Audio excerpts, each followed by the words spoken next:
Friday's attack at Ohio State University acted alone when he plowed into a crowd and attacked people with a butcher's knife. The FBI says he was inspired by ISIS propaganda. The question is, how did he go from refugee to ISIS sympathizer in 2 years? Well, in August of this year, Abdul Razak Ali Arden was quoted in the Ohio State student newspaper complaining about Islamophobia. He said this: "I'm a Muslim. It's not what the media portrays me to be. If people looking at me, a Muslim praying, I don't know what they're going to think, what's going to happen." Well, some, like our next guest, N.G. Abdul Qadir from Georgetown University, argue this fear and alienation can lead to radicalization. Professor Abdul Qadir joins us now. Professor, thanks a lot for coming on. Thank you for having me. So you wrote a piece about this earlier this year, long before this attack, but basically arguing that Islamophobia, dislike or fear of Muslims, is one of the drivers of terrorism. And you said this: "What can we do about the tiny fraction of Muslims committing such unspeakable violence we saw in San Bernardino, Paris, and Brussels?" You don't address problems within the religion or the Islamic community. You turn it instead back on America and the West by saying our intolerance causes this. Am I misreading your point? I think it's complicated, right? So I think at the outset, we need to make clear that there's never a justification for a tragedy such as this one, right? So irrespective of the fact that someone may have suffered from bigotry or discrimination on account of their religious identity, that doesn't justify taking matters into your own hand and perpetrating or inflicting violence on professors and students or innocent civilians more generally. By the same token, I think with respect to the article that you're referencing, I was actually relying on research that came out of Stanford University that showed that essentially anti-Muslim bigotry and discrimination, or what we commonly refer to as Islamophobia, can contribute to a sense of what they term as cultural homelessness. This idea, particularly for newcomers, for immigrants to this country, where they don't necessarily feel that they identify with their home country, where they originally came from, and they also feel alienated from their new host country. Right. So in this case, the United States of America. But you can see why this looks a lot like victim blaming. So you've had an awful lot of Americans killed and injured by Islamic terror in the past 8 years. A lot, almost 100 killed, 350 or more injured.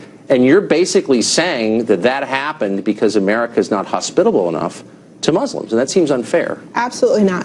First, I think we need to take a step back and understand that there's actually a greater threat of terrorism from white supremacist groups and right-wing extremists than there are from individuals who self-identify as Muslim. Well, that's just not true. No, it's not. There haven't been 100 Americans killed in the last 8 years, 350 wounded from right-wing extremists in the United States. That's not true. And if you claim it is, I'd ask you to cite your source. The FBI. So according to the FBI data indicates that there have been more acts of terrorism committed by right-wing extremists and white supremacists. In addition to that, last year, Duke University... In the last 8 years, there have been 100 or more than 100 people killed by white supremacists and more than 350 wounded by white supremacists in America. That's not true. So I'm referring to the number of acts of domestic terrorism, as opposed to victims. So look, I mean, obviously you're making a point that is unsupportable. I'm talking about actual acts of terrorism. People die, people get wounded. I mean, we can define terrorism many different ways. I'm just saying you've had an awful lot of people killed by Islamic extremists, and what I hear you saying is we're not going to take a moment to reflect upon why this is happening within our community, but instead we're going to look at the larger community and blame them. That's what I see happening. That's unfortunate. First, it is important to understand that the data that I'm relying on comes from law enforcement, specifically the FBI, as well as elite academic institutions such as Duke University. But what does it mean? I mean, okay, so let's say there are 10,000 right-wing extremist terrorist acts every day. It still doesn't answer the question, why are people coming to this country in the name of Islam killing Americans? And don't you think you should pause for a minute and reflect on what's gone wrong within your community? I don't think anything has gone wrong in my community.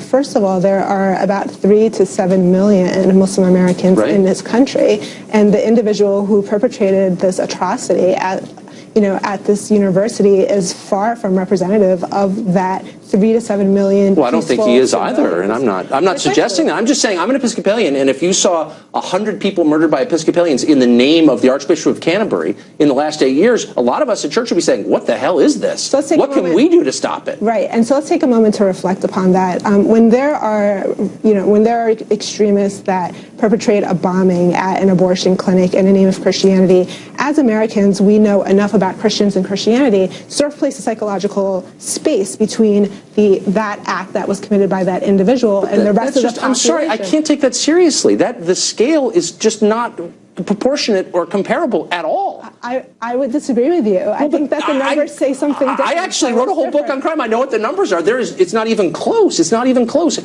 Are you really telling me that there's no soul searching that you think Muslim Americans have to go through? I think it's important to realize that Muslim Americans are your doctors, they're your teachers, they're your politicians, they're your nurses. But a tiny percentage are also your terrorists. So why is this happening? It's not just the fault of white Americans. That's what you're saying. So why is it that the conversation and a narrative focuses solely and exclusively on those individuals who are criminals, as opposed to the vast population who are peaceful and contributing positively to this? Look, I get your defensiveness. I get that decent Muslim Americans feel under attack. They feel like they're being unfairly portrayed as terrorists. I understand all that. But at some point, you have to say, this really is a real problem, and it's discrediting all of us. And until we take it seriously, it's going to continue, no? I think the community has been taking it seriously. I think that research actually shows that the community is very much involved in self-policing. They are very much involved in, cooperating with law enforcement officials and providing tips to them. In fact, the research shows that the majority of tips, that law enforcement officials receive about terrorist plots come from Muslim Americans. Okay. I would suggest more soul. Something's going wrong, and I think it's important to be honest about it. We are out of time, unfortunately, but I appreciate your coming on. Thank you. President-elect